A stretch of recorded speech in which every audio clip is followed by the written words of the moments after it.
Resin river tables. We've all seen them, we all thought they were super cool and groovy at first, but now they're just way too common and mainstream. I've seen way too many of these, I'm not even joking. When I see new river tables being posted online, my brain just hurts. I'm like, please, can we just take a break for a while?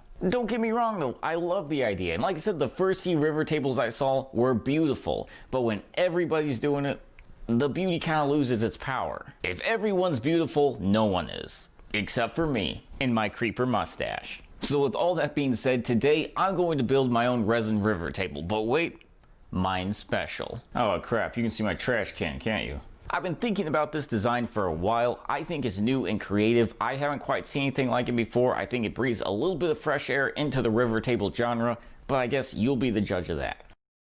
Here is part of my oak wood collection. Pretty impressive, I know. But what's even more impressive is I didn't pay a penny for it. Someone was throwing it away, so we just grabbed as much as we possibly could before the trash man came. But as you can see, most of this collection is smaller scrap wood sized pieces like this one. Well, in today's video, I hope to utilize as many of these as we possibly can to get a very unique, very one-of-a-kind end product. So first, I'm going to take two pieces of our scrap oak wood and power plane one end of each piece. I'm then going to take those two power plane sides and dowel pin and glue them together like this.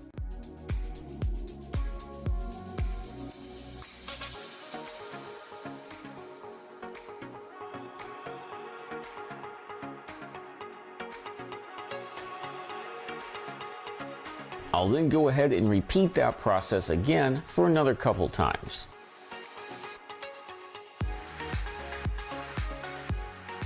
We now have several pieces that are comprised of two smaller pieces glued and dowel pinned together. I want to begin to power plane these pieces and dowel pin and glue them together as well, so we're left with a larger piece. However, I feel like that'd be just a little bit too predictable and boring. So before I do that, I'm going to cut them at weird angles with my circular saw and then begin to put them together in unusual ways. I of course made sure everything was flat, but past that, I really didn't concern myself with too much of anything. As you can see, some of these boards are cracked, have large notches in them, and a few of them, the joints don't even fit up flushly, but that's okay because I truly believe where perfectionism dies, art begins. Man, that was motivational. And I know it's cliche, but I wanted this table to have a personality, and honestly, this is where that personality is born. So I'm just going to continue jointing and gluing these boards together until we're left with a piece that's the size we want it to be. And after all that's said and done, we are left with this wacky looking monstrosity. So what we're going to want to do is take our circular saw and begin to somewhat start to square this up into table size. I say somewhat because after we cut this up, it's going to be the proper length, but it's not going to be quite as wide as it's actually going to end up being. That'll make more sense in a bit. I very carefully planned out my cuts here to make sure I utilized as much of this as I possibly could. Now I'm going to cut out 2 1.5 wide oak wood strips that run the length of the table and glue and dowel pin them onto the two sides. And after this, it's right back to the circular saw where I'm going to cut this straight down the middle into 2 perfect halves.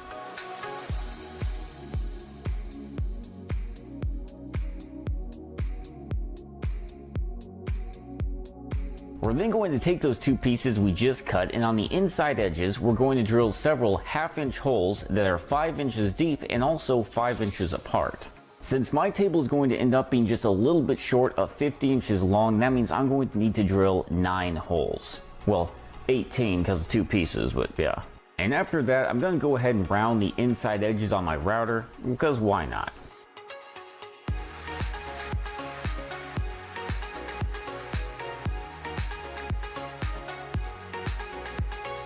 With that done, I'm now going to take some 1/2 inch rebar and begin to cut it into 9 18-inch long pieces.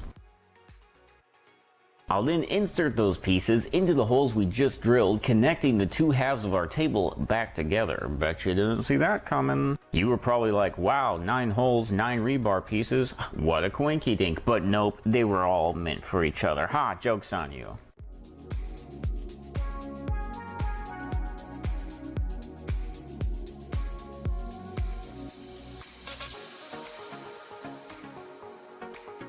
Once they're together, I'm going to take 2 more 1.5 inch wide strips of oak and finish putting on our border.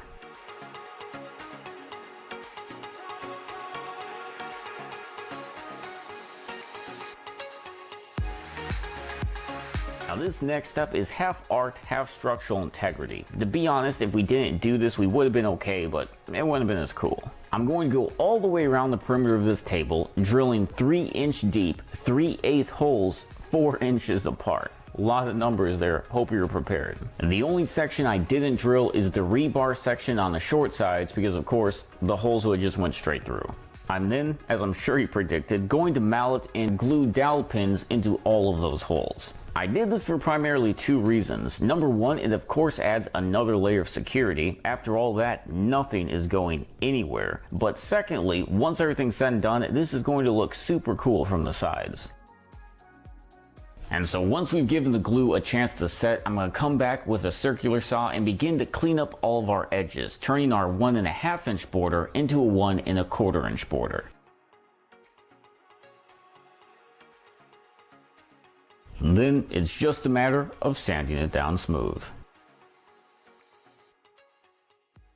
Now I said earlier that the personality of this table would be decided by what pieces we choose to glue together and how we glue them together. Well, that's only partially true because now it's staining time. I'm going to take some electrical tape and very carefully tape off each individual piece one at a time. I'm then going to go into my now fairly extensive stain collection and pick a random stain to stain that piece. I'll then repeat that process for every piece, staining each one a different color, or at least not staining 2 pieces right next to each other the same color. I not only used all the stains I already had, but bought some new stains, and after I went through all of those as well, I began mixing them together, creating new ones entirely. This was by far the most fun, however second most stressful part of this whole build. It was a blast to stain all these things, all these different wild colors, but then there's that little voice in the back of your head that's like, why would you do that? You just ruined the whole thing. But I'm very happy to say I think that little voice was wrong, because after I finished staining the whole thing, it looked like this.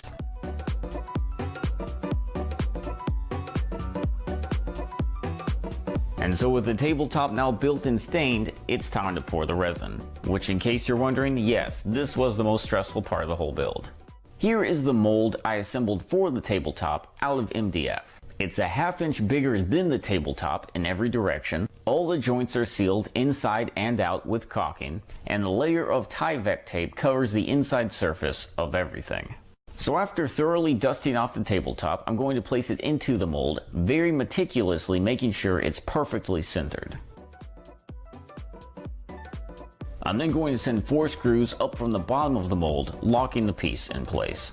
This is the first time I've ever done any kind of resin pouring. Probably should have started with something smaller, but I didn't have the patience. But I kept reading about how important it was to have a climate-controlled area where you could keep this thing undisturbed for several days. And since my house's temperature fluctuates quite a lot, I figured the best thing to do was to rent a storage unit for the pour. And so that's what I did.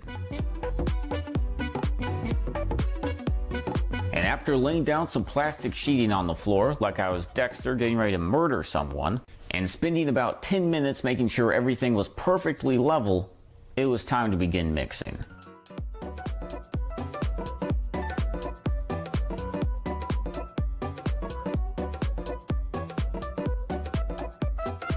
Another thing I kept reading online is how you really need to thoroughly mix these things. They say spend 5 or 10 minutes mixing them, so I spent 15.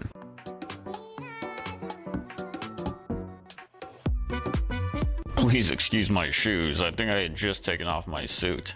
And so with the table leveled, the plastic on the ground, and the resin now thoroughly mixed, I began to very carefully and very slowly pour into the mold. Now I should have done a thin coat of resin onto the wood to seal the wood before I did this major pour. But hindsight, am I right? As you can see, a decent amount of bubbles started to form at the surface, but a torch took care of those pretty quickly. And so with all that done, we now just have to wait a very short, very unstressful 4 days. So here we are after the 4 days, and as you can see, a decent amount of bubbles popped up after I left, and so our piece is completely ruined. JK, praise the Lord, oh my land, I would just die. I'm gonna pop this thing out of the mold, sand down the bubbles with some very fine grit sandpaper, and then fill them in with some thin pour resin I found at Hobby Lobby.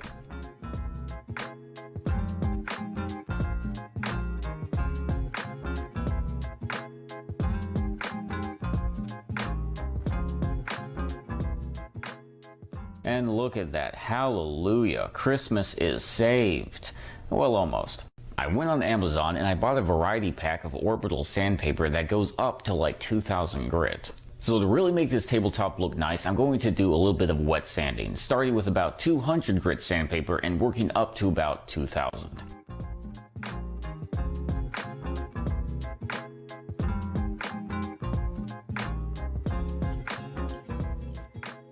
As I'm sure you can imagine, this took quite some time because I made several passes with each piece of sandpaper, did both sides of the table, not to mention all the edges, but luckily it was worth it.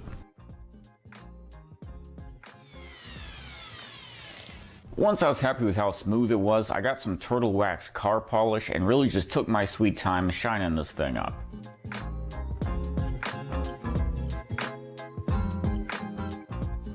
And with that, our tabletop is now completely finished.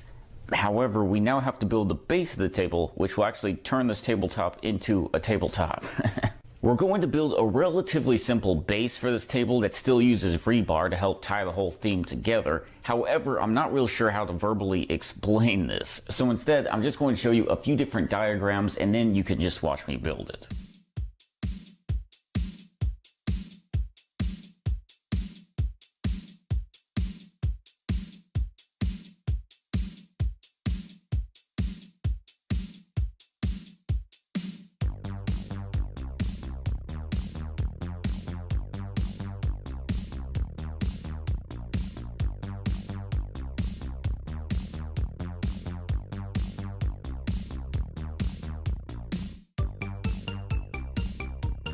As you saw in the blueprints, we're going to start by constructing the two arms that will be used to bolt the base of the table to the tabletop.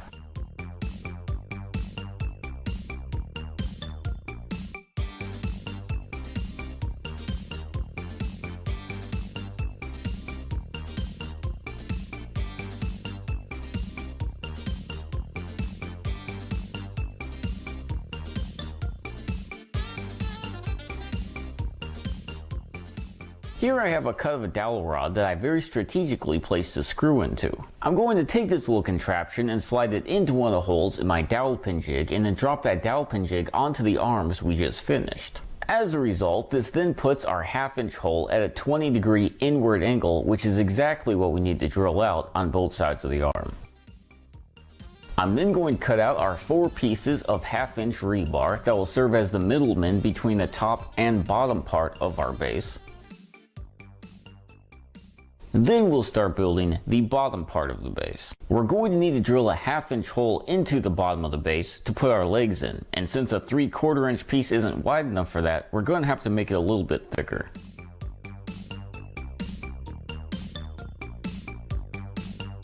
We'll then cut them down to the proper length.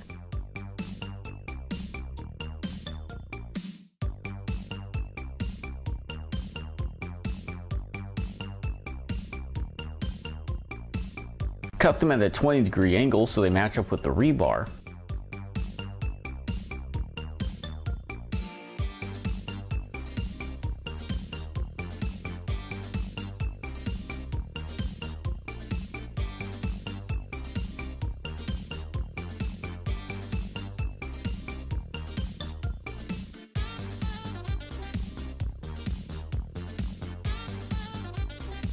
Drill the holes we were talking about earlier.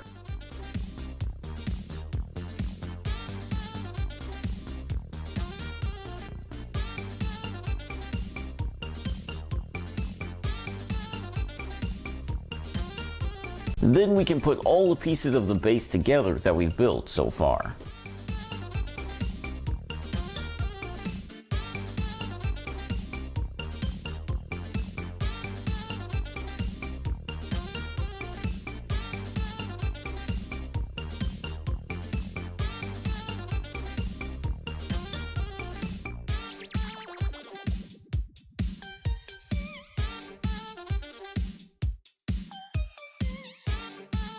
Now we can cut out the sides of the base and glue and nail them in place.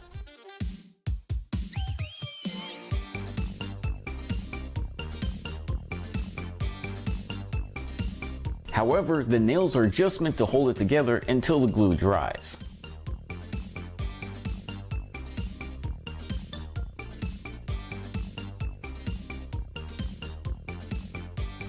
Because after it's dried, I'm going to go ahead and countersink some large screws into the side so the joint will never break.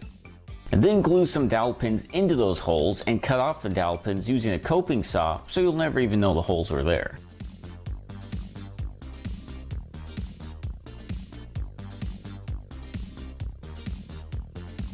With that, we'll then cut out an inch wide oak strip. Drill 7 3/8 holes 4 inches apart into the strip. Cut the ends of our strip at an angle on our miter saw so it fits into the base.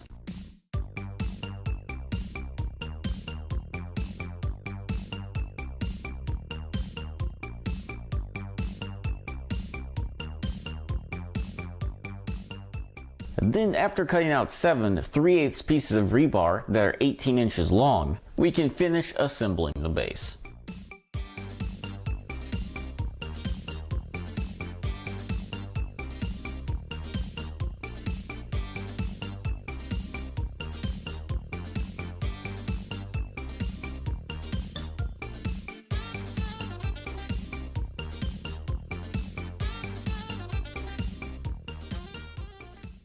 So now with the base of the table assembled, I'm just going to go ahead and stain it a darker brown because I feel like that'll go well with the tabletop.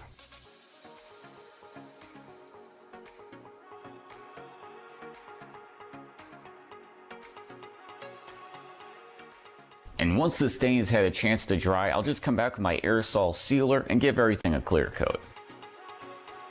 And now all that's left to do is to put the base of the table onto the bottom of the tabletop and screw them together. And of course, in addition to screwing them down, you could also epoxy them, but I chose not to do this just in case I ever want to take it apart for some reason.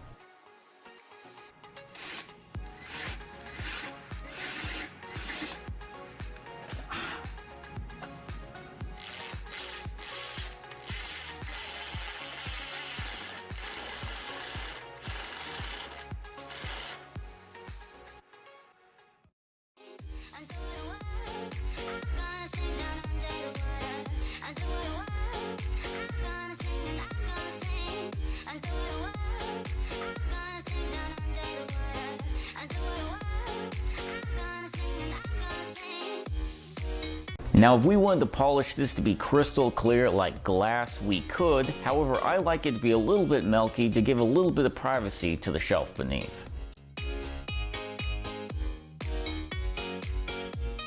See how cool those dowel pins look? I told you it'd be worth it. I'm actually really happy with this. I think it's cool and unique, it's fun to look at, and I think it goes along really well with the other furniture we've built. But what do you guys think? Is this cool and unique, or is this just another boring old river table? Let me know what you think below. I'm actually very interested to hear. But with all that being said, thank you guys so much for watching this whole thing. Amazing. If you did enjoy it, please feel free to hit the thumbs up and subscribe. But if you didn't, please feel free to hit the thumbs down and send me a death threat. And Lord willing, I'll see you next time. Thanks for watching, and please feel free to subscribe.